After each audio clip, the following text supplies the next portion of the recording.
Oh, you. But you'll find out soon enough. I'm divorcing Linda. Her dad exclaimed. Why?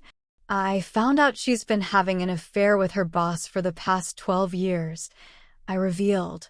In fact, that's where she is right now. Oh my God. Her mom gasped. Are you sure about this?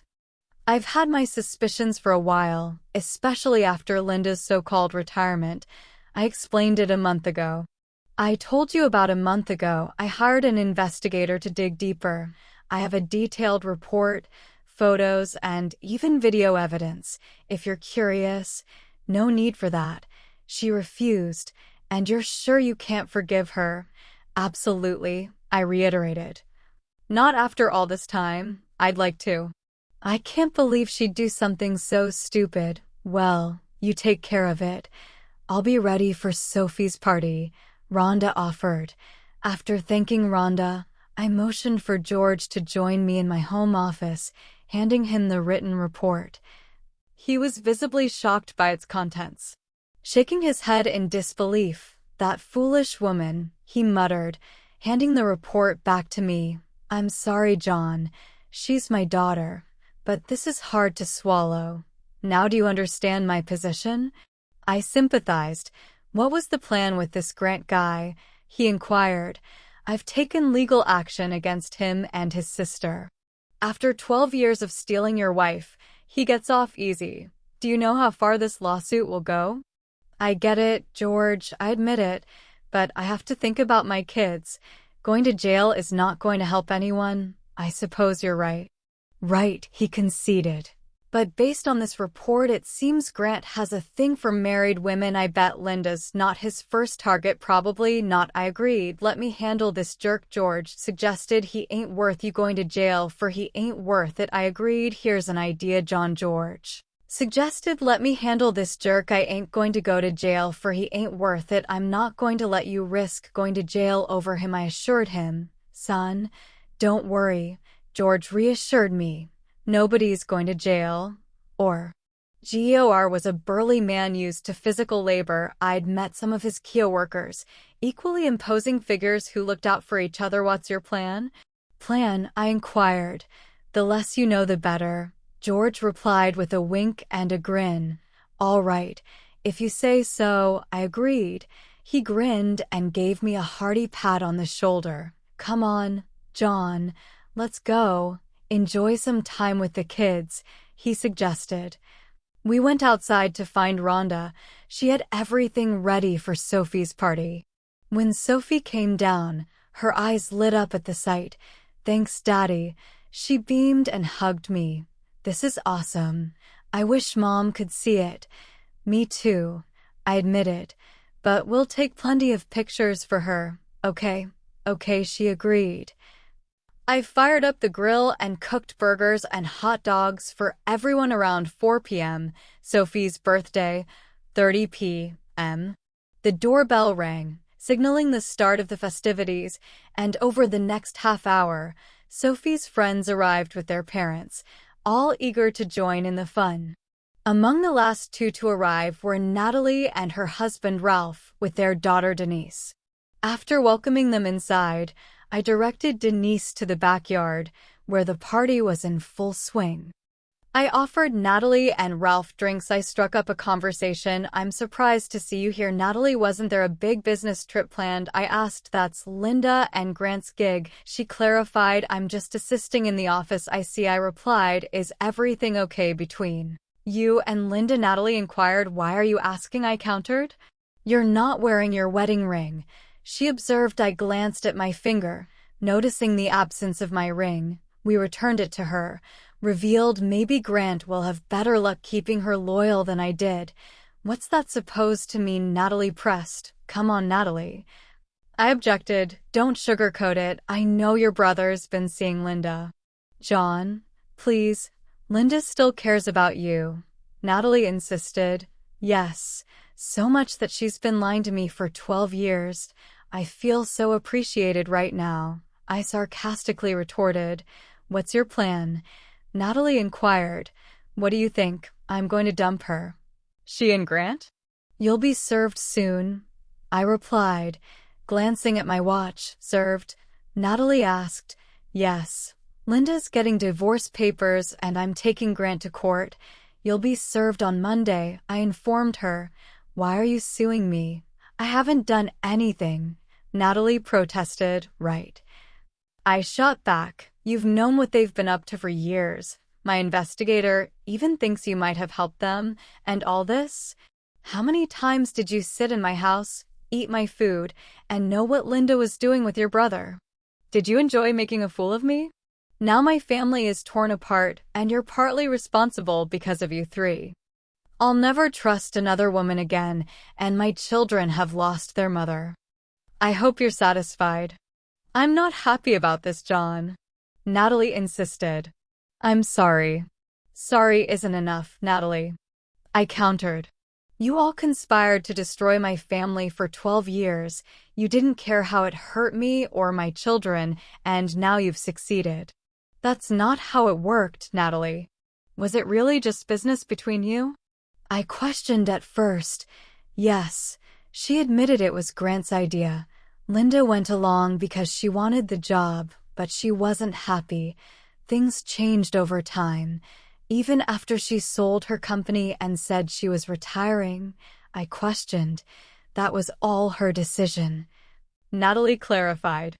"I thought it would stop, but Linda kept it going. Then she made a bad choice," I remarked. "But you still played a role. I'm really sorry about that, John." Natalie apologized. "None of us meant to hurt you, but you did," I said, "in the worst possible way. It's best if you gather your family and leave my house." Natalie nodded, understanding. "I understand." She nodded in understanding. "I get it, John," she replied quietly. Before walking out, "Natalie," I called after her. She turned back to me. "Don't ever come back." She wiped away a tear and left to find Denise and Ralph. Linda and Grant were lying naked in bed when her phone buzzed, signaling a new message.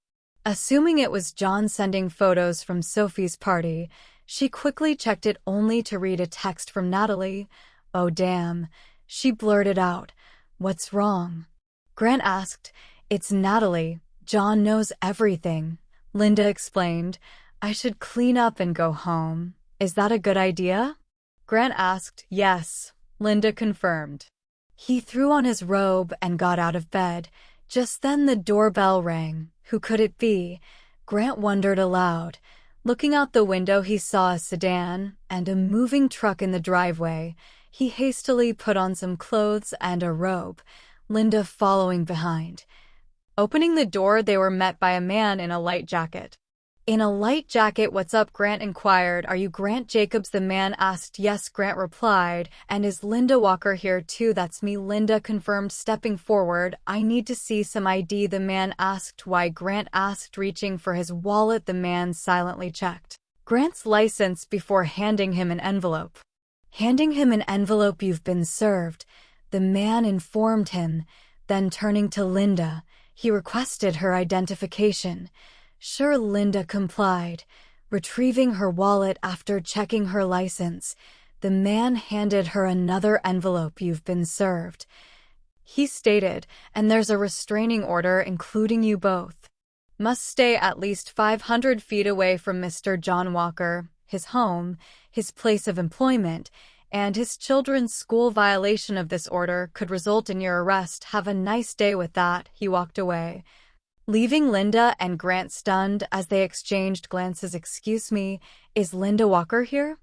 "I was told to deliver this to you, ma'am. I have some other boxes too," the man explained. "Where should I put them?" Grant and Linda exchanged a look before Grant spoke up. "Just leave them in the front room for now," he instructed. "Thank you, sir," the man said as he walked back to the truck. As they watched the men bring in several boxes and stack them in the truck. Meanwhile, Linda opened the envelope. Inside was a man's wedding ring, a note, and her torn marriage license. Tears welled up in Linda's eyes as she read the note. "Linda, I've done nothing but love and support you throughout our marriage. Imagine my shock when I found out you've been having an affair with Grant Jacobs for the past 12 years. By lying and cheating you always claimed it was just business, but now I see it was much more than that. I hope it was worth it. I suggest you see a lawyer as soon as possible. I have already divided our finances according to the divorce papers and changed the locks on the doors as I have been the primary caregiver for the children since you started your affair with Grant. I am asking for full custody, but I will not deny you visitation. Have your lawyer contact mine to arrange it. Also, since Grant said you could stay with him, I sent all your stuff to his house. If there is anything else you want from the house, have your lawyer talk to mine, and we will sort it out. I don't want to see you or hear your lies. Please stay away from me and the kids. If you try to contact me, I will enforce the restraining order. Don't make the divorce harder than it has to be. I don't want it to get ugly, especially for the kids, but I will if you push it. Just so you know, I have proof from a private investigator who has been watching you for the past month. I haven't told the kids why we are divorcing, but I will when the time is right. Your parents know some of what is going on, but not all. It is time to do the right thing and end this fake marriage. As of now, Linda, you mean nothing to me. Goodbye, signed John. Tears streamed down Linda's face as she opened the paper bag and found the ashes of her wedding dress, the same one she wore when she married John. She collapsed on the floor crying. Grant held her and read the letter. That idiot, he said. I'm going to confront him about this. No, Grant, please don't. I don't want you to get into trouble because of me. This is my mess, she said. What have you got? Grant asked. HEK suing me for causing him emotional distress. Grant said, I'm going to sue you for causing him emotional distress. I'll talk to my lawyer and see what we can do about all this. I wonder if he's going after Natalie too, Linda said. Let's find out, Grant said. Dial his phone. If he is, we need to meet and figure out how to handle this mess. After the birthday party was over, I thanked everyone for coming and for being there. I looked around at the mess. I knew the cleanup would keep me busy for a while. I just wish Mom could have been here, she sniffled. I miss her. Yeah, me too, I sighed, but she had other plans. Sophie's expression turned sad. Are you and Mom splitting up, she asked, tears streaming down her cheeks. I didn't want to spoil her day, but I knew the talk was inevitable. We'll talk about it later, all right? Is it because of that guy Grant, Aaron? I've heard Mom talking to him on the phone a lot. He told me a lot. It was intriguing, but I decided to leave it there for now. Leave it for tomorrow, I firmly stated. Today is all about Sophie's party. Right now I need your help to clean up. Okay, sure, Dad. Aaron nodded. I hugged Sophie again and planted a kiss on her cheek. Everything will be fine, okay, I assured her as I wiped away her tears. I love you. I love you too, Daddy, she whispered. Rhonda and George pitched in to help clean up. Are you going to be okay? Rhonda asked before they left. I'll be fine, I replied. Thanks for lending a hand anytime, she said. If you need anything, just say the word. I appreciate it, I acknowledged. Rhonda hugged me and George shook my hand. Take care, son, he said. After they left, I locked up and went upstairs, crashing into bed. The next day I woke up and did my usual Sunday chores after making breakfast for the three of us while I mowed the lawn. Aaron did the edging. After we finished, we tidied up and put everything away. When it was time for lunch, I went and showered and was surprised to find Sophie making sandwiches. We sat at the table to eat, then cleared our plates. Sophie looked at me expectantly. She started to say, "What's going on?" I knew this conversation was inevitable, so I led the kids into the living room and we sat down. There's no easy way to say this, so here it is. I started, "I'm splitting up with your mom." The news landed without much reaction from the kids, which surprised me. I was expecting more emotion. "Mom's been seeing that Grant guy?" Aaron piped up. "Yeah," I confirmed, my voice low. "I had a feeling," Aaron added. "Bet it's been a long time, right?" "Why do you say that?" I asked him how she talks to him. He explained, "I've been listening to her on the phone. She talks to him the way she talks to you, Dad." It made sense. I hadn't noticed it before, probably because I've always trusted her and respected her privacy. It never occurred to me to listen in on her conversations with Grant or anyone else. "So how long has it been going on, Dad?" Sophie inquired. 12 years, sweetheart, I replied. Sophie gasped. "That's almost since I was born." She realized pretty much, I affirmed. "Damn," Sophie mumbled. "Sorry, Dad," she added, quickly sensing her language might not be appropriate. I understood her frustration. I let it slide. "Can I stay With you, she asked. Absolutely, if that's what you want, I assured her. Me too, Dad, Aaron chimed in. You've always been there for us. Thank you guys, that means the world. I told her I actually wanted custody of both of you, I revealed. I opened my arms and they both hugged me tightly. It filled me with immense joy to know that my children wanted to be with me. After a heartfelt hug, we moved on with the day. Although sadness lingered in the house, the following days passed without any problems. George and Rhonda graciously picked up the children after school and stayed until I returned from work. I felt bad for inconveniencing them. But they were understanding and happy to help. Rhonda even took on the responsibility of lightening my load. On Tuesday, my attorney Lisa called. Linda had consulted with her own attorney and expressed a desire to see the children. I was reluctant to have her over for fear she might do something rash, like take them away. What about the restraining order? I inquired. If you agreed, we could temporarily suspend it from 9 p.m. Friday night until 9 a.m. Sunday morning. Lisa suggested. It's tough, but appearing reasonable is key. I got it. How about she visits them at her folks' place on Saturday? I suggested. I can drop them off Friday after school and pick them up either Saturday night or Sunday. I'll suggest that and see what her lawyer says. Lisa agreed. No way should Grant or Natalie be there, I emphasized, and the kids might not want to see her. I asked if her lawyer wanted the full PI report. Lisa informed me. I've compiled it and sent it off. She should have it by Thursday at the latest, so she's lawyered up. I confirmed. Linda hired Beth Sawyer on Monday. Lisa informed me. I'm surprised Beth took the case given her strong feelings against cheaters. My guess is she did it. I guess she did it because she works at the same firm as Grant's lawyer. Anyway, I'll talk to Beth and see how it goes. I'll keep you posted. The next day, Lisa got back to me. Linda and her lawyer agreed to my terms with the condition that I suspend the restraining order for 36 hours from midnight Saturday to noon Sunday. It would only apply to Linda, not Grant or Natalie. They also agreed that Linda could visit the kids. Would visit the kids at her parents' house and not take them anywhere. If the kids were okay with it, Linda would stay there overnight, so as not to look unreasonable to the court. At first the kids weren't thrilled, but I convinced them to give it a try. George and Rhonda agreed to pick them up from school on Friday and return them Sunday afternoon, even though I had my doubts.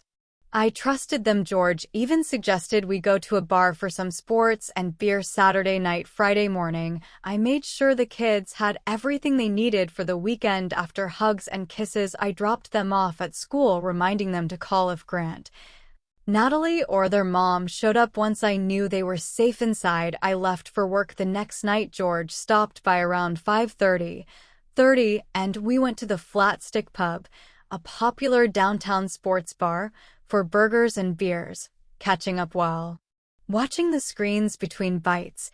George filled me in. Linda showed up around 9 this morning. He said it was tea at first, but things settled down. The kids aren't thrilled with her, and they made that clear. Surprisingly, she came clean. That's unexpected. I admitted. She claims she still loves you. I think she's aiming for reconciliation. George said, are you considering it? Not after all the lies and deceit for 12 years. I replied, I get that, by the way. Did you really burn her wedding dress? That thing cost me over $2. I laughed. Her lawyer obviously gave her an earful after going over the PI report. George mentioned she might be starting to understand your side of things. Too little too late, I replied. George nodded and suddenly took a sip of his beer. There was a disturbance behind me. I turned around just in time to feel a blow to my head, and stars filled my vision. As I hit the ground, I saw a foot swinging at me. Dazed, but instinctively I dodged it. Grant's angry voice rang out, I'm going to end you, you jerk. Struggling to my senses, I remembered my father's old self. He screamed and stumbled back into a nearby table. Seizing the opportunity, one lunged at him. It was pure rage fueled by the destruction of my marriage and family. There was no finesse or fancy moves, just raw fury, unbeknownst to me. Grant was already unconscious as I continued to rain blows on him. It took George and another guy to pull me off him, but not before I was screaming something incoherent. When I came to, I was in a hospital bed with a doctor examining me. My right hand was bandaged and my left arm was in a cast, and 4 was dripping into my vein, and my head was throbbing in pain. And my head was throbbing painfully. I think he's going to be okay, the doctor reassured one. He'll have a bad headache for a while, but there's no sign of a concussion. We'll give him some painkillers and let him rest before sending him home. Thanks, Doc, George said confusedly. I looked at him. He grinned back. Here? I know you're in pain, but you should see the other guy. He's going to lose a testicle, got some teeth knocked out, and almost lost an eyeball. Looks like you broke a knuckle on his jaw. That was Grant. Right, yeah, I rasped. How long have I been here? Since last night. It's now 8:30 Sunday morning, George replied. Oh, and there's a couple of big cops outside who want to have a chat with you. Ready for that? Might as well get it done, I muttered. George motioned to the officers, and they entered the room. Mr. Walker, I'm Sergeant Smith, and this is Officer Jones. We responded to the incident at the Flat Stick Pub. The incident at the Flat Stick Pub last night. How are you feeling this morning? Mr. Smith inquired. Like I got hit on the head, I admitted. Smith nodded and checked his notes. What can you tell us about last night? He promised Ed. Not much. I just had a burger and a beer with my dad. I told him the guy threatened me, so I had to defend myself. Smith glanced at his notes. That's pretty much what the witness said, and the surveillance video backs it up. Do you know the man who attacked you? So you want to press charges? Yeah, definitely, and there's also a restraining order against him that I filed. All right, we'll look into that, but just so you know, it's probably best if you stay in town for a while in case we need to talk to you. You again, Smith advised. No, sorry, Sergeant, I assured him. Raising my hands, he nodded with a smile before they left the room. Once they were gone, Rhonda, Linda, and the kids came in. Why is she here? I asked.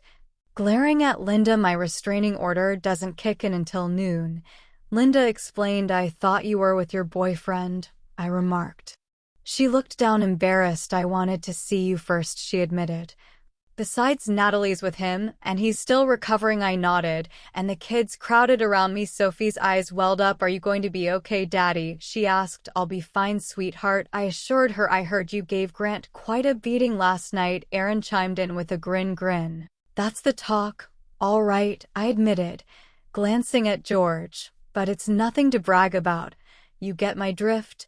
Got it, Dad, Aaron reiterated. Are you all right, John? Linda inquired. Will he be all right? Sophie reassured her mother.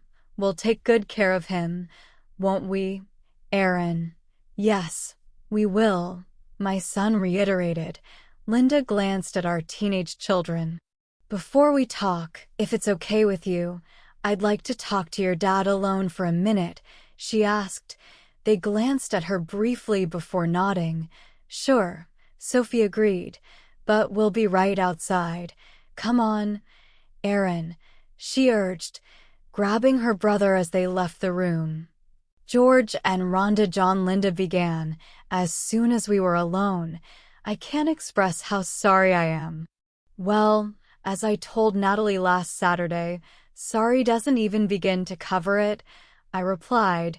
You lied to me and cheated on me for what, 12 years, and you think sorry is supposed to make it all right. Was I that terrible of a husband? All I did was love and support you. I don't get it. You were the best husband and father, she said sadly. And father, she said sadly, but even that wasn't enough for you, was it? I replied, it's not like that. She protested, really? That's how it looks from where I'm standing, I replied. You don't understand. She insisted, then help me understand. I pressed. At first it was just a way to secure my job.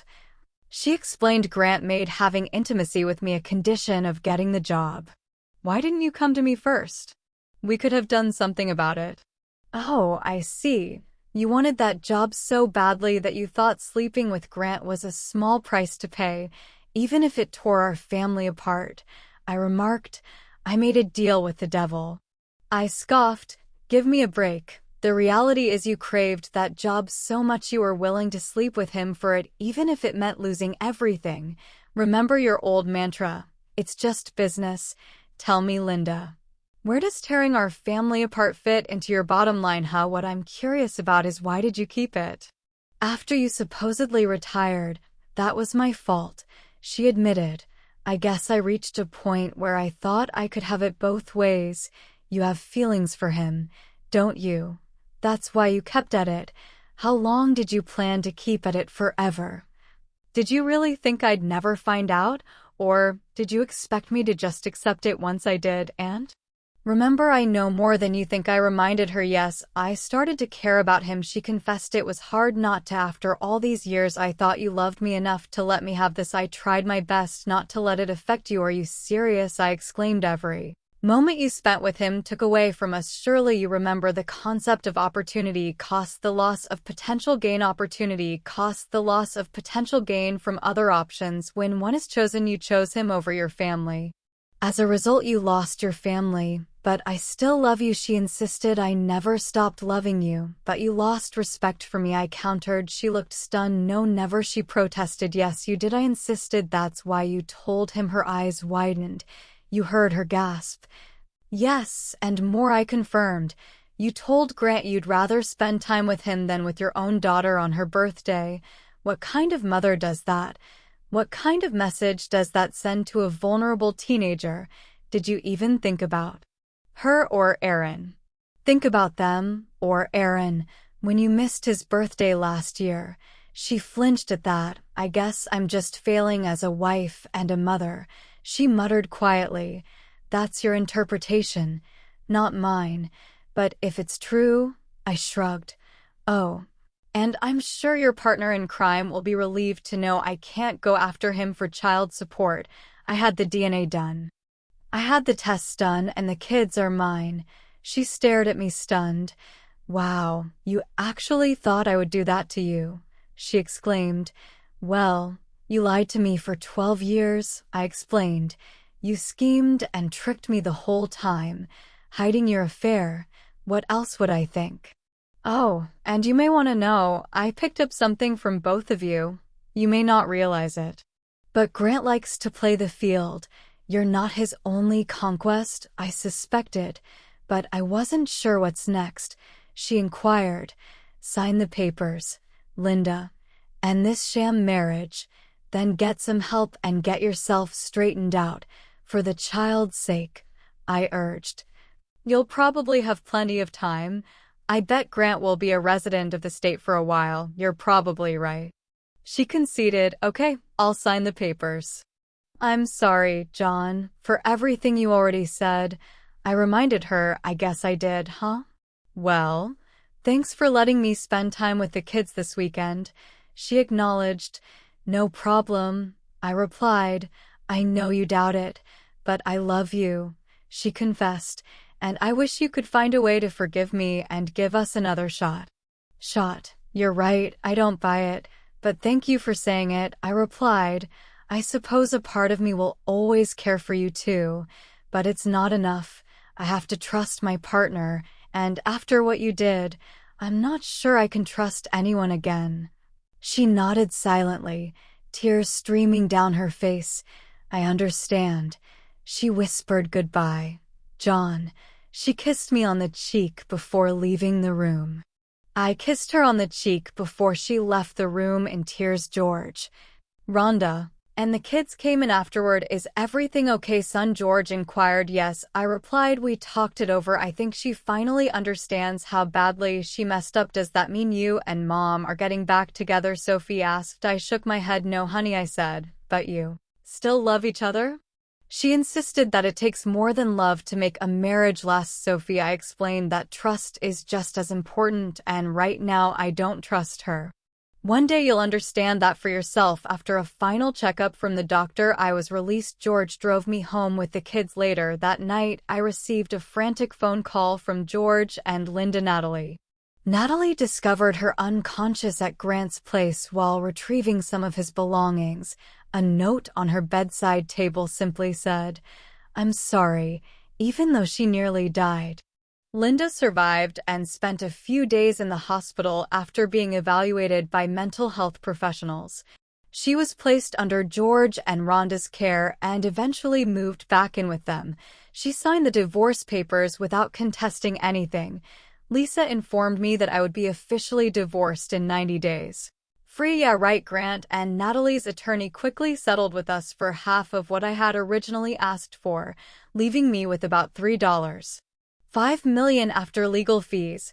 I allocated $1 million each for the kids' college funds and saved the rest. I began planning a Mediterranean cruise for them during their next summer vacation. Grant was convicted of aggravated assault, battery, and attempted endangerment based on video evidence. He received a 10-year sentence in state prison, but could be eligible for parole in about 8 years. 5 years. Whenever I visited George and Rhonda with the kids, I would see Linda. Sometimes we would chat for a bit, but I couldn't shake what she had done. She was seeing a counselor to figure out her actions, still holding on to the hope that I would take her back. I was glad she was seeking help, but it felt like too little too late. Over time, she slowly reconnected with the kids, which was a relief. George mentioned that she spent most of her time writing for business blogs and wasn't interested in dating. She was disappointed to hear about the Mediterranean cruise I'd planned with the kids, but she handled it gracefully, wishing us well. The kids often sent her messages with photos from our travels during the cruise. I met Nikki, a charming woman from British Columbia, also on a post-divorce trip.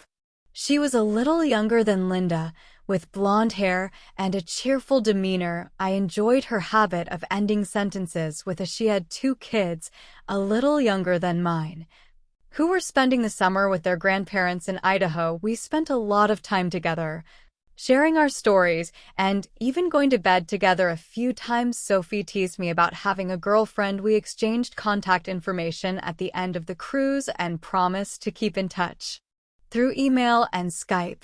Though I'm not sure where it will lead, we chat online at least twice a week. Life at home adjusted without Linda. My boss was flexible and allowed me to manage taking the kids to school and picking them up. I knew Aaron would soon be old enough to drive and take over that responsibility. Sophie sent her a photo of us having dinner with that Canadian lady from your cruise. He explained Linda didn't take it well. She killed herself. We found her in the bath. I can't believe it, I said. I'm really sorry to hear that. It was genuine sympathy, but there was a small part of me that felt a sense of justice. Now Linda had a taste of the pain I went through when I found out about her and Grant. Yeah, it's tough. Thankfully, she messed up and survived, but the doc says she needs to be in a psychiatric hospital. Survived, but the doctor says she needs constant care, George explained. Rhonda and I can't keep up with it. 247, so they decided she needs to be in a care facility. How long do they think she'll be there? I inquired. It's uncertain, son. It could be a few years or it could be permanent, George replied. We're just taking it one day at a time. If you need anything, just let me know. I offered my thanks, son. I appreciate that, George said. Nikki and I kept up our long-distance relationship, and I was getting closer and closer to Nikki, and I was getting closer and closer to Nikki, and I was getting closer. She was sorry about Linda, especially the impact it had had on George, Rhonda, and the kids. I shared my feelings during our last conversation. Nikki brought up the idea of bringing her kids to visit or having us come to her place. A 2-story log house on 50 acres of woods north of Kamloops, built in the late 1800s. I'd never been that far north, so it sounded intriguing. See if anything came of it. Well, that's a story for another day.